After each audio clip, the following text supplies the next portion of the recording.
Salt is a very commonplace item in our everyday gastronomy. But what is exactly salt?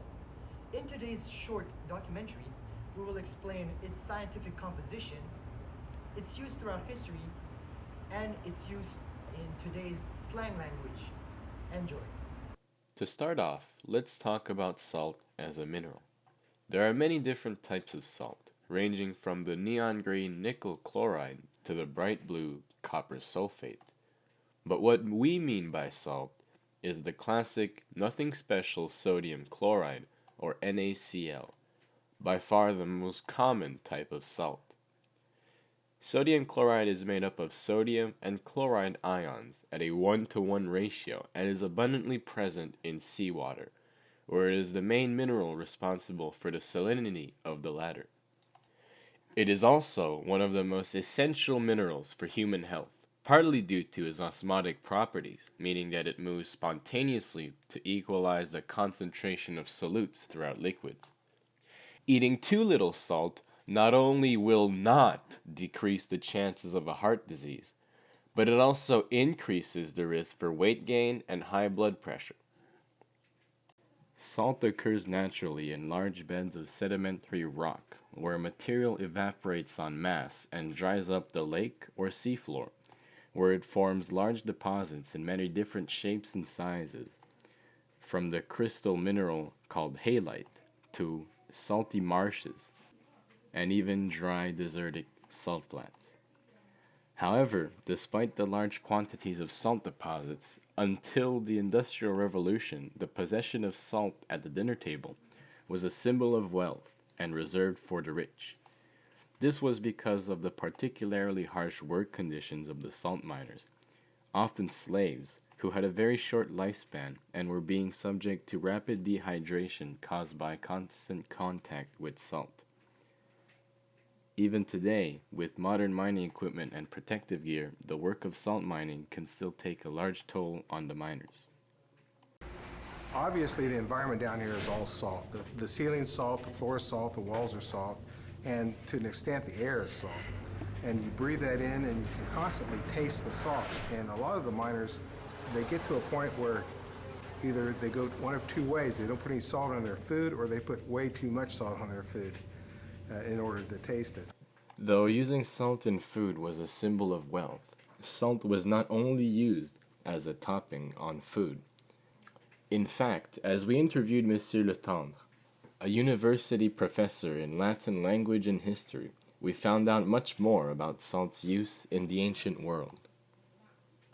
Donc, monsieur, c'est quoi l'utilisation du sel dans l'Antiquité?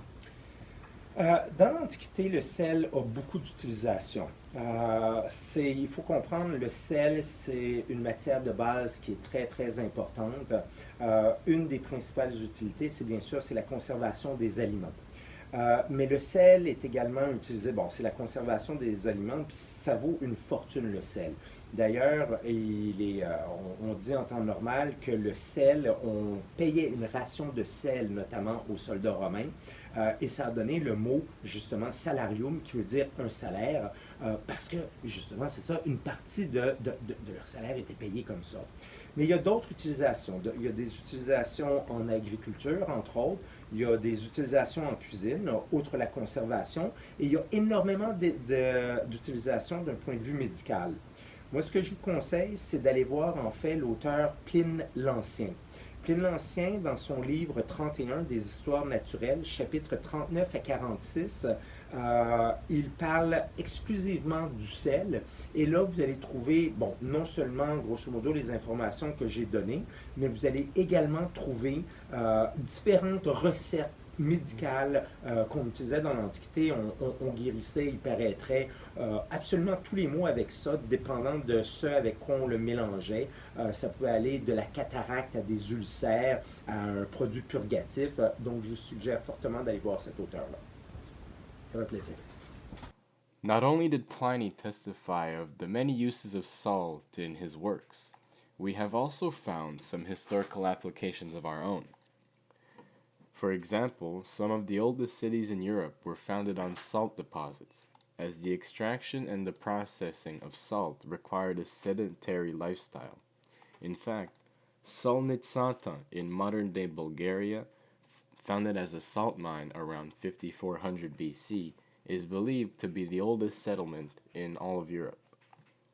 Also, the English suffix "wich," applied to towns and cities, is a designation for a place that produces salt, such as Norwich and Sandwich. Salt also has a use in war, as a mineral supplement for soldiers, and as a way to dry up land, thus rendering it infertile and effectively scorching it, as the Romans did to the city of Carthage as their punishment after the Third Punic War. Spreading salt also has a religious use, as in the Jewish Shabbat. It is custom to salt the bread, because, as the Torah puts it, salt symbolizes, as a preservative that never decays, an eternal agreement between God and Israel. Today, however, we have found many more uses for salt now that it has become more easy to come by. The gastronomic use that everyone is so familiar with only accounts for around 6% of the total salt consumption worldwide, as salt is used much more as an ingredient to create chemicals to then be used in the production of plastics and aluminum, as well as to be used to defrost roads and sidewalks. For this occasion, we have conducted an experiment visualizing and explaining the way salt melts ice and snow. So for the experiment of salt on snow, we're going to use some salt and some snow right here. So I'm going to pour the snow, and after I'm going to explain what happens when the salt comes in contact with snow. So here it is. I'm going to do a big hole.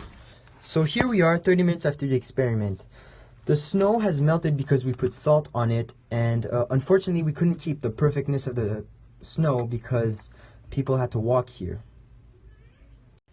Because the freezing point of salty water is a lower temperature than pure normal water, scattering some salt on top of snow or even ice can help the melting process, thus quickly clearing streets or pavements. That explains the salt. Though salt is most used as a material, its impact on more invisible subjects such as our language cannot be overlooked. The slang use of the word salt in expressions and conversations has evolved quite a lot over time. Before, salt was usually used in connotation with its significant value.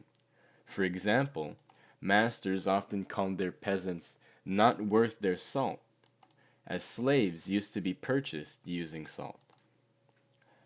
Nowadays, though, the word salt is mostly used in connotation with its taste, just like the adjective bitter, originating from the United States Navy to relate to disgruntled soldiers. It now sees more use within the youth. Calling a person salty would describe that they often get upset over little things such as a minor embarrassment or a video game.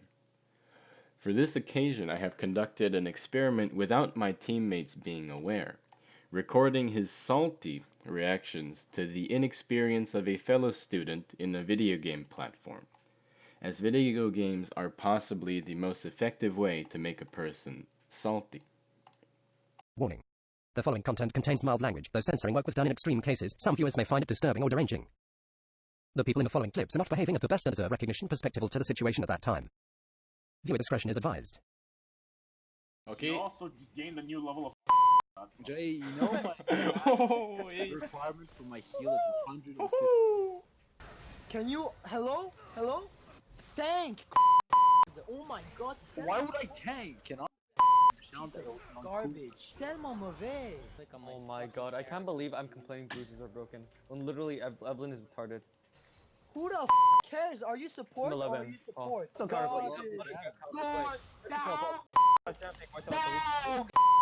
Legit, comme tu veux get un support, man, si t'aurais get Daniel comme support, man, puis laisse-moi dire que t'as regretté. Oh, Daniel's like, when I play Nautilus, it's not the champion that's broken, it's me that's too good at landing. Oh, yes. Fuck. Exactly. Est-ce que tu carry avec Nautilus? Non, ta gueule. that means you're just so bad at the game. That's incredible. Non, c'est pas ça. Yo, est-ce que tu peux utiliser ton IQ? Daniel. No, dude, it's Daniel. For top lane. Be Evelyn tellement balance. Zappa, Zappa. Champ. No, please, come on. Très cool. I was an alpha. Elle est où cette Tellement balance, c'est tellement balance. Pourquoi faire miss tous ces skillshots qui me tué quand même? Ça a aucun sens. Je pense que tu vas être tellement brain dead, mauvais à un champion et quand même gagner. C'est triste les gens qui jouent Evelyn. J'ai aucun respect pour les gens qui jouent Evelyn. Oh, Alec! Alec! Oh. Watch out, Alec! Mais pas ça dans le audio, please.